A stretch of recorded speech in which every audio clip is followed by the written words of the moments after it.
Hi, welcome to PD26 Hunts channel. We're going to be talking about the Makarov today. The Makarov is one of my favorite handguns for a few reasons. It's basically the most powerful blowback gun that you could make in its size. You know, the High Point 45 is much more powerful than this, but it's also, twice as heavy as this gun. Oh, sorry. It shoots a 9x18 cartridge that's somewhere in between a .380 and a 9mm. It's pretty accurate because of the fixed barrel. It's very reliable. It's just a simple blowback action. It feeds from a single stack 8-round mag. It has a decocking safety, which I'll show you now.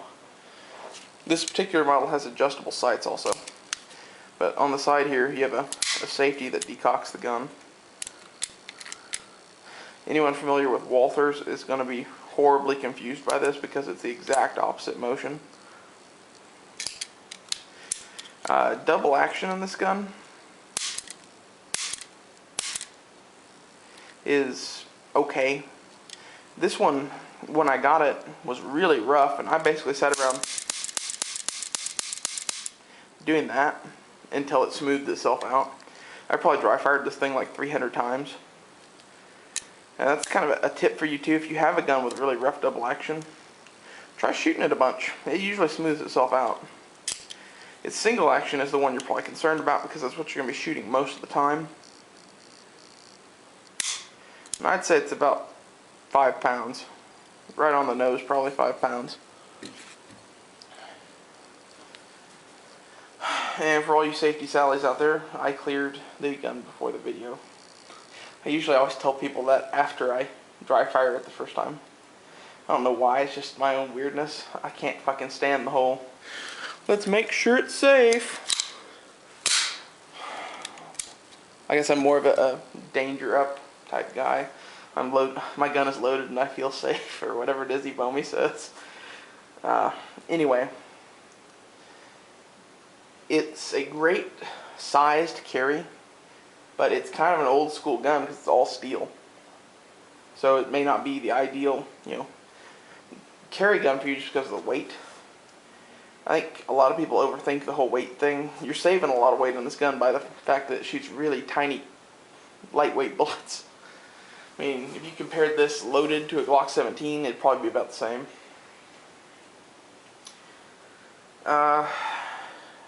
I know a lot of people who buy this for their wives or girlfriends as a purse gun because it's really easy to shoot. It's kind of smaller. I mean, you can see my hand, is a little big for it. It's kind of a lady's pistol in reality.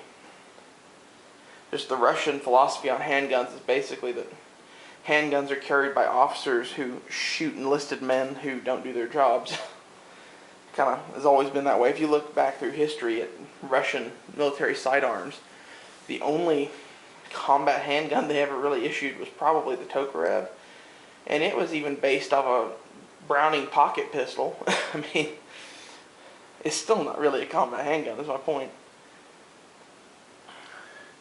They have their own interesting handgun philosophy. Recoil is very light. The model with the adjustable sights I really like because you never know what your load is going to be with this cartridge. This particular one has thumb rest grips on it. Right now I added those. It came with just plain black ambidextrous grips. I think those were 15 bucks on eBay if you really want a pair. One of the main things people are going to gripe about on this gun is the European mag release, which you can see really isn't an issue. At least not for me. I mean, I don't really care if it has a 1911 mag release or a... What gun had that first? It was either the Luger or the... One of the German guns had that first. I don't remember which one.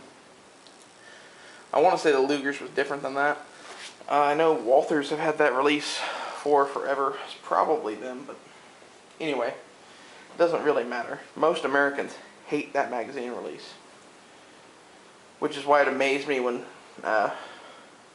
what's his name, the guy at Keltec, George Kellgren, decided the best release to put on his new PMR30 was a version of that drops free. Anyway, why is this one of my favorite guns?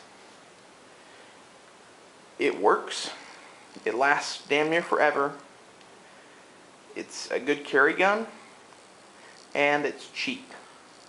You can get one of those for about 200 bucks, 200 to 300-ish. I think I paid $275 for that, but it's a Russian with adjustable sights.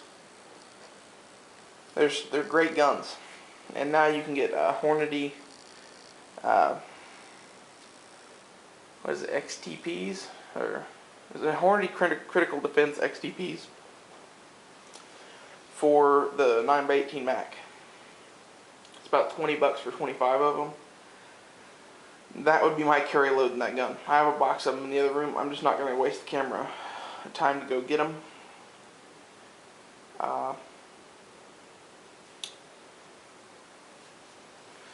And you might be thinking, which would you pick? This or like a Smith & Wesson Shield? I would get the Shield every time. The Shield beats this gun hands down. Okay, same capacity, better cartridges, extended mags. It's a little bit smaller. It's lighter. This is sort of like a Chevy Camaro, and the Shield is kind of like a I don't know, some sort of little European race car. Okay, not like a Ferrari, but some affordable sports car. This is kind of an older school thing. It'll get the job done, but is it the fastest thing in the world? No, it's not. It's really about all there is to say about this gun, besides, if you're thinking about buying a high point, buy this instead. Seriously, you can get, East German and Bulgarian and Polish and all the other countries' versions of this gun besides Russian for like 200 bucks. A high point is going to cost you probably 150 bucks plus tax. Okay, so you're already like at 175-ish, and the places that sell high points don't sell them for cheap. They sell them for full-blown MSRP, which is like $169.99. Why do they do that? Because they're a pain in the ass to sell. Because they get called up by the ATF all the time if you sell those guns. Just to be honest with you. They are heavily used in certain circles. So anyway, buy that instead of a high point.